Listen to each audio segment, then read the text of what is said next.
Servus, liebe Sportschützen, Jäger, Berufswaffenträger, Händler, Hersteller und alle anderen Leute, die was mit unserer Community zu tun haben. Wir reden heute mal über ein Thema, das nicht nur mit der Wahl zu tun hat, sondern auch generell, wie wir uns in der Öffentlichkeit darstellen und was es dafür für Probleme gibt. Mehr dazu gleich. Ich finde immer wieder, wir haben in Deutschland wirklich ein großes Problem. Wir haben das große Problem auf der einen Seite, das daraus besteht, dass wir als die Nachkriegsgenerationen so ein bisschen so die Erbschuld haben im Umgang mit Schusswaffen. Diese Es soll nicht wieder Krieg-Bewegung sorgt dafür, dass auch sehr viele Leute so radikal gegen Schusswaffen und den Umgang mit Schusswaffen sind, dass es da sehr, sehr verfahrene Fronten gibt, also sehr eingefahrene Fronten. Und das ist etwas, was schon mal nicht gut ist, aber das ist nicht gut auf beiden Seiten. Auf das möchte ich heute ein bisschen wirklich eingehen und wir haben das ich habe mir da so ein paar Punkte überlegt, auf die ich wirklich mal im Detail eingehen muss.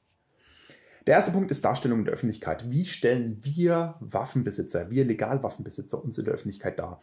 Und das ist wirklich ein Punkt, den finde ich immer sehr, sehr fragwürdig, weil es geht von einem Extrem, um Gottes Willen, wir dürfen bloß nichts in der Öffentlichkeit zeigen. Also am besten nicht öffentlich sagen, dass man Jäger, Sportschütze oder sonst was ist. Am besten die Waffen nie öffentlich irgendwo sichtbar machen und am besten komplett verstecken und nur an den Stammtischen miteinander reden. Ja, von außen betrachtet wirkt es für viele Leute dann immer so, als wären wir irgendwelche Geheimbunde oder irgendwelche alten Burschenschaften oder sonst was. Und gleichzeitig heulen die ganzen Vereine rum. Also hatte ich jetzt erst wieder vor kurzem die Diskussion darüber, die ganzen Vereine haben radikales Nachwuchsproblem. Gerade die Vereine, die mehr auf Großkaliber ausgelegt sind, keine Luftgewehrabteilung haben einfach ein massives Nachwuchsproblem. Ist auch kein Wunder. Wir haben in Deutschland eben die Regelung, Großkaliberwaffen dürfen ab 18 Jahren überhaupt geschossen werden. Gibt ein paar wenige Ausnahmen, aber im Allgemeinen kann man sagen, ab 18 Jahren darf man mit Großkaliberwaffen schießen, ab 12 Jahren mit Kleinkaliberwaffen, mit Auflagen, mit allen möglichen Bestimmungen, aber das ist so mal der Konsens. Wenn wir jetzt einen Verein haben, der sich vor allem meinetwegen auf Langwaffendistanzen, Distanzlangwaffen 308 größer oder sowas im Dreh spezialisiert oder auf IPSC, haben die oft gar keine Abteilung, wo es sich wirklich effektiv um Luftgewehre oder Kleinkaliber dreht. Und dadurch auch keine Nachwuchsgewinnung. Deswegen, ich sag mal, dieses im stillen Kämmerchen darüber reden und möglichst aus der Öffentlichkeit draußen bleiben, sorgt nicht nur dafür, dass wir aktiv keinen Nachwuchs bekommen, es sorgt auch noch dafür, dass es immer von außen betrachtet so nach einer verschworenen Gemeinschaft ausschaut, in Richtung Geheimbund, in Richtung Burschenschaften, bis hin zu, das sind so alles alte, weiße, rechtsradikale Männer, die da im Kämmerchen sitzen und mit ihren Waffen spielen. Für mich ist also hier der große Punkt, wir müssen an die Öffentlichkeit gehen. Wir müssen unsere Waffen aus den dunklen Kammern rausholen und damit wirklich ein bisschen mehr an die Öffentlichkeit treten. Und jetzt meine ich nicht, wie in den USA, bindet euch eure Eier auf die Brust und lauft bei Protestmarschen mit. Ja, ganz ehrlich, da ist das SEK nicht so begeistert. Aber macht Bilder von dem, was ihr macht. Macht Videos von dem, was ihr macht. Stellt die ins Internet. Bekennt euch vor Nachbarn, vor Freunden dazu, dass ihr Sportschütze seid, dass ihr Jäger seid. Wenn die Leute euch seit 10, 15 Jahren kennen und feststellen, ihr seid Sportschütze, dann sollten die eigentlich so intelligent sein, dass die auch checken, ja, du bist nicht von heute auf morgen ein anderer Mensch, wenn sie seit 15 Jahren Sportschütze sind und die finden es erst nach 15 Jahren raus. Aber es macht halt einfach immer so diesen grauen Schatten um jemanden herum, wenn er sagt, ja, nö, ich habe da eigentlich nichts zum Hut und in Wirklichkeit ist man eigentlich voll der Sammler, Sportschütze, Jäger, irgendwas. Man muss sich nicht verstecken. Ganz ehrlich, das ist ein Teil vom freien Gedanken, den wir eigentlich in Deutschland auch haben. Also das heißt ja Einigkeit und Recht und Freiheit. Freiheit heißt auch seine Freiheiten ausnutzen und sich nicht verstecken mit dem Gedanken, es könnte ja alles noch schlimmer werden. Deswegen bekennt euch dazu. Das ist mal der erste Punkt. Der zweite Punkt ist eben auch, hatten wir jetzt erst vor kurzem beim Video, im Hintergrund steht eine Waffe bei mir im Video rum. Oh, wegen Leuten wie dir wird alles schlimmer. Ganz ehrlich, sehe ich ganz anders. Wenn die Waffen hier nach dem Dreh nicht mehr benötigt werden, wandern sie wohin? Genau, in den Schrank, in den Tresor, der gesichert ist, der beim Amt gemeldet ist. Die Waffen sind alle gemeldet. Deswegen, bitteschön. Also, dass wir den für einen Dreh auf einem Waffenchannel die Waffen rausholen und die Waffen im Hintergrund hinstellen. Es geht hier um Waffen. Also, ich finde es eigentlich selbsterklärend und eigentlich auch selbstverständlich. Dennoch hört man von den eigenen Leuten, oh Gott, wegen solchen Leuten wird hier alles strenger. Das ist Blödsinn, ganz ehrlich. Verstecken hilft nicht. Das ist mal der eine Punkt. Der zweite Punkt ist hier auch in der Öffentlichkeitswirkung. Man hört auch immer wieder von der Jägerschaft, oh Gott, wenn du mit sowas jagen gehst, was sollen denn die Leute denken draußen, die Waffengegner, die Jagdgegner, die gehen dir doch sowas von auf den Sack, die machen unser ganzes Hobby dadurch kaputt. Tja, auch hier muss ich mal wieder so die Realismuskeule schwingen. Wenn man ein militanter Jagdgegner ist, und davon gibt es leider immer mehr, die teilweise sogar handgreiflich werden, die teilweise sogar vor Straftaten nicht zurückschrecken, denen ist es wurscht, ob da ein Blaser R8 mit Holzklasse 4 Schaft über der Schulter hängt mit schöner Lodenuniform und Swarovski-Glas oder ob es jetzt die Daniel Defense ist mit einem Voodoo-Glas und einem Pack 15 Lasermodul. Ist denn scheißegal, das ist beides eine Waffe, du bist ein böser Tiermörder und du gehörst von der Welt getilgt. Aus denen ihrer Sicht. Denen ist es scheißegal, was für eine Waffe ihr dabei habt. Ganz ehrlich, das geht echt nicht darum. Es gibt vielleicht ein klein bisschen mehr Munition, aber ich sag mal, das große Problem, dass sie Waffen verbieten wollen, bleibt genauso bestehen, wenn ihr mit eurem dedizierten Jagdgewehr rumläuft, als auch mit der AR-15. Das bringt mich auch gleich zum nächsten Thema, der laxe Umgang mit Waffen.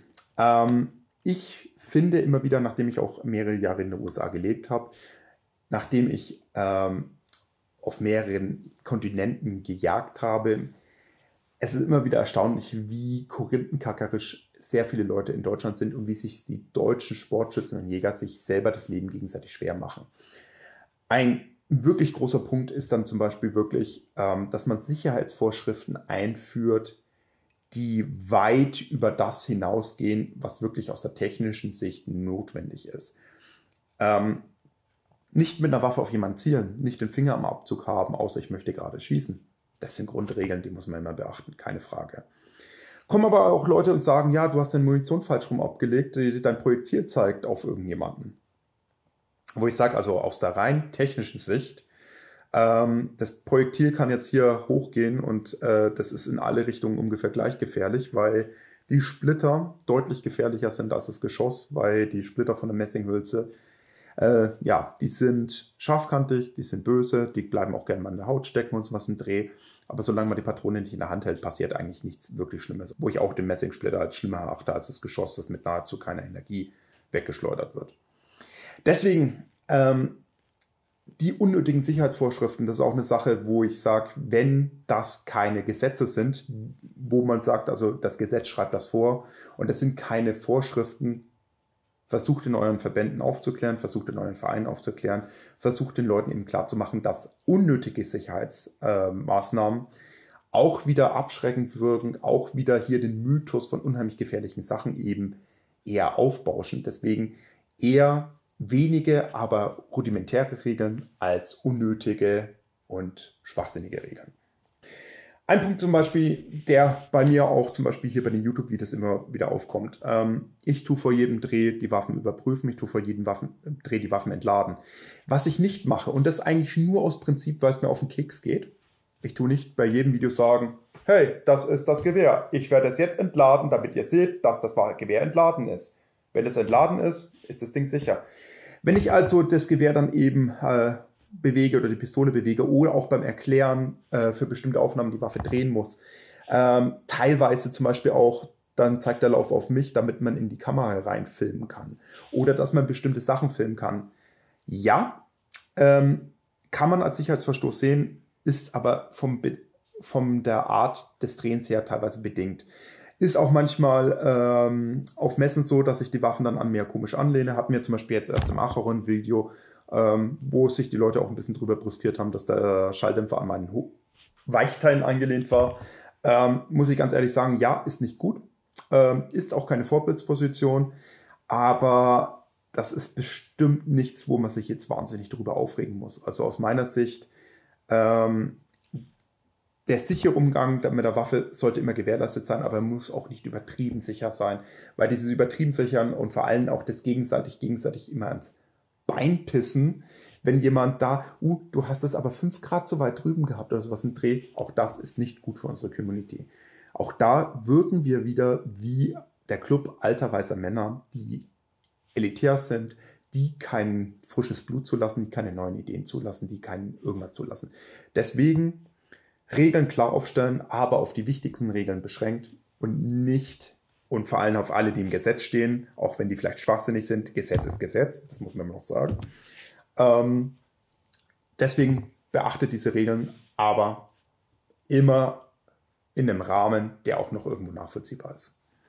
Ein ganz großer Punkt ist eben auch, wie man mit Gegnern umgeht. Wie gehe ich mit Waffengegnern um? Wie gehe ich mit Jagdgegnern um?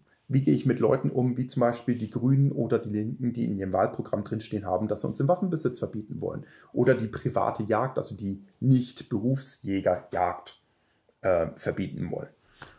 Ja, und da muss ich ganz ehrlich sagen, eine Möglichkeit, wie man das machen kann, aber wo es halt scheiße ist dann zu sagen, die Grünen sind alles Idioten, alles Drecksäcke, alles Arschlöcher, jeder, der Grün wählt, ist ein Trottel, jeder, der bei den Linken ist ein Sozialist, das sind alles Kommunisten und ein Ding.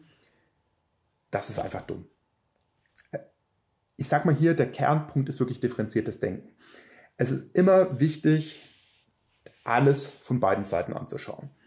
Wenn ich zum Beispiel die Grünen nehme, ich bin absolut kein Fan von den grünen Wahlprogrammen und ich bin absolut kein Fan von den grünen Politikern und ganz ehrlich, für mich ist es Weltuntergang, wenn die Grünen an die Macht kommen.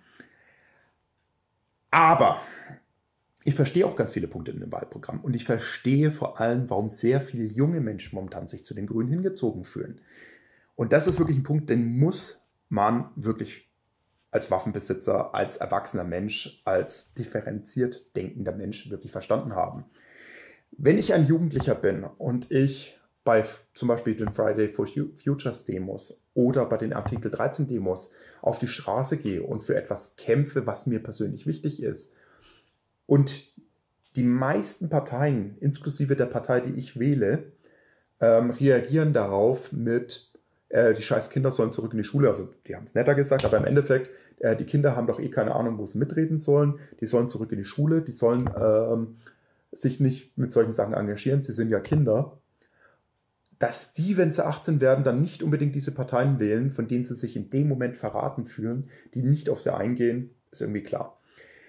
Aus meiner Sicht, ja, jede Partei hat irgendwo eine Jugendarbeit. Die einzigen 2 Parteien, die man wirklich momentan sieht, die massiv auf neue Medien, auf Facebook, Instagram, TikTok ähnliche Formate setzen und da wirklich auch erfolgreich sind die Grünen und ist die AfD.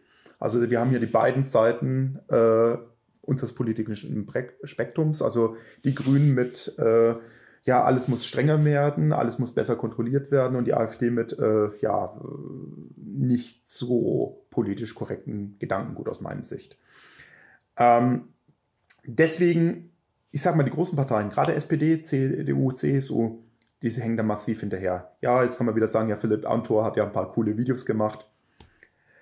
Ja, der ist ein Meme und der weiß, dass er ein Meme ist. Und der macht bei weitem keine moderne Videos. Also wenn hier Leute zuschauen, die sagen, ja, aber der ist doch von der CDU und der macht so neue Videos, der wird von Jugendlichen dafür verarscht und er weiß das auch und er weiß, wie er rüberkommt. Der macht das absichtlich, weil er damit eben immer noch im Rampenlicht bleibt, immer noch bekannt bleibt. Aber das ist bei weitem nicht, wo man sagt, die Jugendlichen finden das cool und deswegen wählen die jetzt die CDU, CSU. Worauf ich hinaus will, ich will hier nicht sagen, welche Partei ihr wählen sollt. Definitiv nicht. Aber ich bin der Meinung, ihr solltet euch, wenn ihr euch eine Partei aussucht, wirklich mit dem Wahlprogramm auseinandersetzen. Nicht als einziges sagen, ja, die sind gegen alles, was ich gut finde. Also es muss ich eine Partei nehmen, die für alles ist, was mir gefällt. Weil auch da muss man wieder sagen, jeder lästert darüber, dass die Parteien nicht zu ihren Wahlversprechen stehen. Und dann bei solchen Geschichten heißt es, ja, die Grünen, die werden alle Waffen verbieten. Da wird jetzt ab nächsten Sonntag werden instant alle Schusswaffen verboten. Leute, das sind die Grünen. Die werden keine Mehrheitspartei, die werden, wenn, ein Bündnispartner. Und auch dann werden die nicht einfach so das Ding einfach von heute auf morgen verbieten können. Und dann ist es auch noch die Frage, warum glaubt ihr, dass die ihr Wahlversprechen hier halten, wo es doch in vielen anderen Punkten auch nicht gehalten wird? Also, ich muss ganz ehrlich sagen, das ist auch eine Meinung, da werde ich immer wieder Hate bekommen, da werde ich immer wieder Streit bekommen. Die Grünen sind nicht die größten Volltrottel, die hier rumlaufen. Es sind auch unter den Parteien, die jetzt momentan, ich sag mal, im realistisch bundestagfähigen Spektrum sind, nicht die größten Volltrottel aus meiner Sicht. Sie haben aus meiner Sicht auch viele gute Ideen. Ich werde sie trotzdem nicht wählen, was in vielen Punkten halt auch gegen meine Überzeugung und an vielen Punkten auch gegen meine Ideologie laufen. Aber ich verstehe jeden, der die Grünen wählt, weil die Grünen machen auch viele Sachen richtig. Und wenn ich eben sage, mir ist es wichtig, dass wir einen guten Naturschutz haben, mir ist es wichtig, dass wir eine gewisse soziale Gerechtigkeit haben, ja, dann ist das nicht die schlechteste Partei. Wenn ich sage, mir ist es scheißegal, was Leute für ein Auto fahren wollen, mir ist es scheißegal, ob die Leute Waffen haben, dann ist das vielleicht die richtige Partei für mich. Ja, nicht für mich. Ich fahre ein SUV und ich habe Waffen. Ja.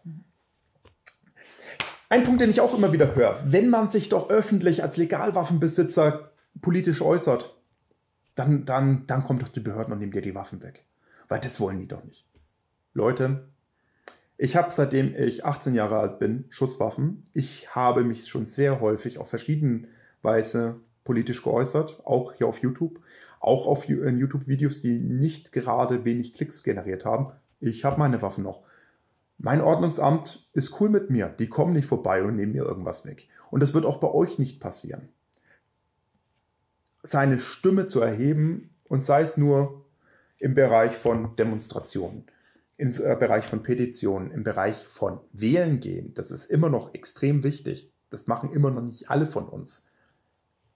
Das ist Bürgerrecht. Das kann euch keiner wegnehmen. Macht das. Nutzt das. Ein weiterer wichtiger Punkt ist hier wirklich, wir haben in Deutschland Meinungsfreiheit. Das ist wirklich ein Punkt, den ich immer wieder nicht verstehe. Viele Leute verstehen Meinung und Fakten, den Unterschied nicht. Ich habe eine Meinung und die Fakten sind so und so. Ich sag mal, ein Punkt, über den man momentan immer wieder reden muss, ist zum Beispiel das Corona-Thema. Die Leute sagen, ja, meine Meinung wird nicht gehört. Ich darf meine Meinung nicht sagen. Doch, ihr dürft eure Meinung sagen und doch, eure Meinung wird gehört. Aber wenn die Regierung anders entscheidet oder wenn die Mehrheit anders entscheidet, dann ist das nun mal so. Wir haben eine Demokratie, auch wenn da bei weitem nicht alles gut ist. Ich empfehle hier zum Beispiel auch die Videos von Rezo, auch wenn der in unserer Community gehasst wird. Und ich empfehle hier auch die Videos von Parabelritter, auch wenn der nicht so gerne in unserer Szene gesehen wird. Die zeigen sehr gut, dass mit unserem Parteisystem sehr viel nicht stimmt. Ich sage nur mal Lobbyismus. Lobbyismus ist bei uns ein ganz, ganz großes Thema, das auch bei Weitem nicht so ist, wie es sein sollte. Dennoch, wir haben die Demokratie und wenn der Großteil des Staates sagt, das ist so, dann ist das leider so. Und da kommen wir wirklich wieder in unserem Kreis wieder da an, wo wir angefangen haben. Wenn ihr die Öffentlichkeit davon überzeugen wollt, dass das, was ihr macht, cool ist und dass es die Leute auch interessiert, was ihr macht, dann geht damit in die Öffentlichkeit. Der 34-jährige, keine Ahnung, Langstreckenläufer, der nie was mit Schusswaffen zu tun hatte, der, keine Ahnung, Maschinenbau studiert hat und nie was damit zu tun hat, der interessiert sich doch nicht dafür, was ihr in euren stillen Kämmerchen redet. Die 42-jährige Hausfrau und Mutter, die noch nie was mit Waffen zu tun hatte, außer dass ihr Kind immer eine Airsoft will, die interessiert sich doch nicht dafür, was in irgendwelchen Jagdheringen oder sowas im Dreh abläuft. Weil sie das nicht mitkriegt. Geht an die Öffentlichkeit, macht Videos, schreibt Blog-Einträge, schreibt in Foren, postet Bilder von euch, steht dazu, dass ihr Jäger und Sportschützen seid. Und dann kann man auch davon sagen, dass diese Geschichten an die Öffentlichkeit getragen werden, dass das auch mehr Leute mitkriegen, dass sich mehr Leute dafür interessieren. Ich meine, ey, ich bin Waffenhändler, ich mache YouTube und sowas und eine der häufigsten Fragen von Leuten ist, die nicht aus unserer Szene kommen, darf man das in Deutschland überhaupt? Und dann denke ich mir immer so, ja, wir haben in Deutschland ein sehr laxes Waffengesetz, wenn man das mal im europäischen Raum ansieht. Wir haben deutlich mehr Sachen erlaubt als die Briten zum Beispiel. Also wir haben ein deutlich lockeres Waffengesetz als die Italiener. In vielen Punkten zumindest. Und ja, wir haben hier eigentlich ein lockeres Waffengesetz. Ja, es sind einige Punkte, die sind extrem scheiße oder unlogisch. Förderschaft der Repetierflinte ist zum Beispiel so ein Thema, das ist einfach strunzdämlich. Aber im Großen und Ganzen können wir eigentlich hier sagen, es könnte noch deutlich schlimmer werden. Und deswegen, wir müssen wirklich da mehr Leute drüber aufklären. Das ist wirklich so ein Kernpunkt, der mir wirklich, wirklich wichtig ist. Und eben nicht das Verstecken und irgendwelchen, ja, Verheimlichen, dass man irgendwie ein Hobby hat, das eigentlich cool ist, das Spaß macht. Wo in anderen Ländern ganz normal ist. Und da müssen wir nicht sagen, ja, USA ist eh alles anders. Schaut mal in die Schweiz. In der Schweiz können Kinder Sturmgewehr schießen. Disziplinmäßig. Okay, ich glaube, die sind auf Halbautomaten umgerüstet, aber trotzdem, die schießen 300 Meter Distanz mit einem Sturmgewehr 90. Österreich hat ein viel besseres Standing zu ihren Streitkräften, hat ein viel besseres Standing zum Thema Umgang mit Waffen. Tschechei und Polen haben ihr Recht auf Waffenbesitz jetzt erst eingeführt. Also erst vor kurzem, wo alles außenrum ein bisschen strenger wird. Das sind alles keine dritte Weltländer. Das sind alles nicht Länder wie die USA. Und ich sage immer wieder, die USA ist aus meiner Sicht ein dritte Weltland. Das sind Länder, die in der Europäischen Union sind. Außer die Schweiz, die ist im Schengen-Abkommen. Aber das sind Länder, die hier wirklich unsere unmittelbaren Nachbarn sind. Und ein viel öffentlicheres und viel lockeres Verhältnis zu dem Thema haben. Ihr könnt zum Beispiel easy auf euer persönliches Umfeld zugehen und mit denen ganz normal darüber reden, warum ihr euren Sport, euer Hobby, eure Leidenschaft gut findet. Was findet ihr an der Jagd toll? Das Nachstellen von Wild, das letzte Abenteuer, das man noch haben kann. Die sehr, sehr gute Versorgung mit sehr natürlichem Fleisch, also wo man sagt, da keine Käfighaltung, sehr frisch, sehr gute Qualität. Also es gibt ja genug Gründe. Als Sportschütze, weil ich sage, ich finde die Technik und die Präzision, die dahinter steht und auch die Fertigkeit, die man als Schütze braucht, um eher meinetwegen auf 100 Meter, 300 Meter, auf 3,5 Kilometer einen präzisen Schuss anzubringen, die begeistert mich. Mich begeistert an Waffen, wie die mechanisch aufgebaut sind. Und ja, da kann man auch immer wieder mal sagen, ich finde es sehr spannend, wie die Menschheit sich immer mehr vom angespitzten Stock bis zum keine Ahnung, zur Desertec MDR entwickelt hat. Ja, das sind vielleicht Sachen, die sind nicht die politisch korrektesten Meinungen. Aber wenn ihr den Leuten erklärt, was ihr dafür eine Begeisterung habt und wenn ihr diese Begeisterung auch richtig rüberbringt, verstehen euch die Leute meistens auch eher.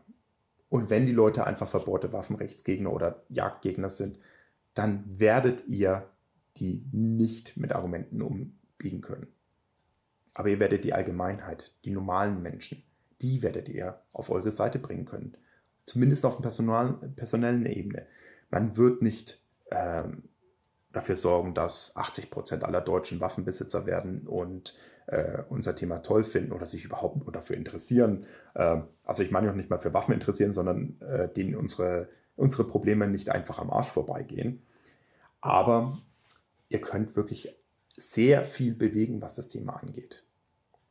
Indem ihr eben rausgeht, indem ihr mit den Leuten drüber redet und indem ihr euch nicht versteckt. Und indem ihr euch eben Meinungen anhört, diese auch differenziert betrachtet. Und ich sage mal wirklich, das ist eigentlich der Kernpunkt dieses Videos. Denkt differenziert. Hört euch andere Meinungen an. Überlegt euch, was in anderen Leuten vorgeht. Wenn die Leute eben Bedenken haben, dass mit Waffen doch so viele Straftaten begehen, dann sagt nicht einfach, du hast gar keine Ahnung oder ein Scheißendreck oder sonst was, sondern sagt ganz ehrlich, wie viele Straftaten mit Legalwaffen haben wir in Deutschland? Das ist verschwindend gering. Wie viele Amokläufe hatten wir in Deutschland? Wir haben in 30 Jahren in Deutschland weit weniger Amokläufe gehabt als in den USA in einem Jahr. Und das sind wirklich Punkte, das sind Argumente. Belegt diese Argumente auch mit Artikeln zum Beispiel. Man kann alles heutzutage googeln. Belegt die Sachen. Das ist deutlich besser in Diskussionen, als eben zu sagen, du hast eh keine Ahnung oder du Schafsmensch, du willst ja in Deutschland einfach nur untergehen und wer keine Waffe hat, der geht unter und sonst was im Dreh. Das sind Sachen, die führen in die falsche Richtung. Ich habe zum Beispiel auch in der letzten Zeit immer wieder Memes gerade auch gesehen, lieber G3 als 3G. Als alter G3-Schütze fand ich dieses Meme ungefähr 30 Sekunden lustig, dann habe ich darüber nachgedacht und habe mir gedacht, Ja, Leute, die nichts mit Waffen zu tun haben, die nicht aus unserer Szene kommen, würden als erstes wahrscheinlich irgendwie eine Verbindung schaffen. Wir wollen jetzt mit G3 gegen Corona-Maßnahmen vorgehen, also mit Waffengewalt. Da kann man sehr leicht einen Strick draus machen, insbesondere wenn das Ganze so ein bisschen militärisch rübergebracht wird. Deswegen ist ein witziger Insider, sorgt aber mehr Probleme. Also es sorgt für mehr Probleme, als wir wirklich gebrauchen könnten. Und Leute, wenn ihr Videos davon macht, wie ihr jagen geht, wenn ihr Bilder davon macht, wie ihr bei einem Turnier irgendwie, keine Ahnung, sei es nur Luftpistole mitgemacht habt, wie ihr eben irgendwelche Disziplinen trainiert, wie ihr eben mit Freunden das erste Mal auf den Schießstand geht, damit die zum Beispiel mal reinschnuppern können, halt in allen, also weil das halt gesetzlich erlaubt ist. Und da wirklich ein bisschen darüber berichtet, darüber wirklich mal ein paar Videos macht, ein paar Bilder macht, das an die Öffentlichkeit tragt. Ich weiß, ich sage das jetzt zum 4. Mal. Das sind Sachen, die auf Dauer was ändern können. Abschließend möchte ich wirklich hier nochmal darauf hinweisen, nutzt eure Freiheiten. Geht wählen. Geht zu jeder Wahl, wo ihr die Möglichkeit habt. Nur so könnt ihr politisch was ändern. Engagiert euch. Engagiert euch in Vereinen, engagiert euch in euren Freundeskreis.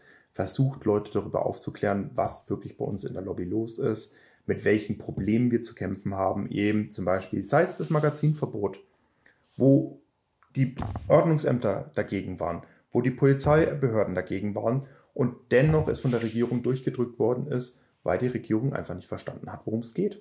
Weil die Leute, die es entschieden haben, immer noch gedacht haben, ja, sie könnten dadurch mehr Sicherheit schaffen. Oder sie sind einfach Volltrottel. Das kann man nicht anders sagen.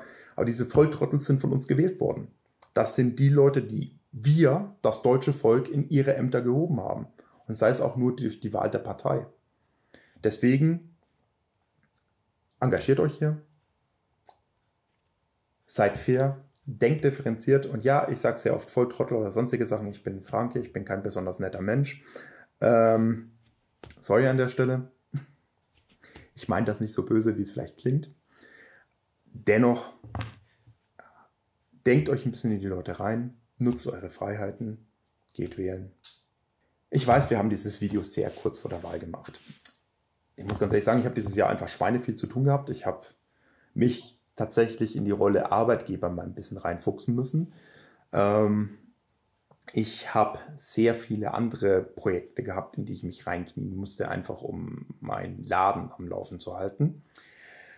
Und ich habe mir eigentlich vorgenommen, dieses Jahr eigentlich gar nichts großartig zu machen, weil solche Sachen eigentlich immer gut vorbereitet sein müssen. Und ich habe mich auf dieses Video auch weit weniger vorbereitet, als ich es mir eigentlich vorgenommen habe. Dennoch fand ich es wichtig, jetzt hier nochmal was zu machen. Und auch wenn es jetzt nur knapp eine Woche vor der Wahl erscheint, hoffe ich, dass es dem einen oder anderen wirklich nochmal so einen kleinen Denkanstoß gibt. Die Leute, die mich jetzt nicht mehr mögen, weil ich hier bestimmte Sachen gesagt habe, die sie nicht hören wollten, war schön, dass ihr da wart. Kann ich mit leben. An der Stelle würde mich jetzt aber wirklich mal interessieren, wie seht ihr das? Versteckt ihr euch eher? Geht ihr eher in die Öffentlichkeit? Macht ihr vielleicht schon Öffentlichkeitsarbeit? Sind hier Leute dabei, die zum Beispiel Pressearbeit machen, die Nachwuchsförderung machen, die sich wirklich vielleicht auch in irgendwelchen Parteien politisch engagieren? Oder sagt ihr eher, oh, der Micha, der redet hier einen Stuss. Ich verstecke mich lieber. Schreibt das mal in die Kommentare. Ich würde mich sehr freuen. An alle Leute, die das hier gut fanden, ja, lasst ein Like da. Abonniert uns, wenn ihr uns nicht schon abonniert habt. Empfehlt anderen Leuten unseren Kanal. Und ja, wahrscheinlich sehen wir uns dann das nächste Mal hier auch wieder. Auf Kuma Tech Table. Bis dann.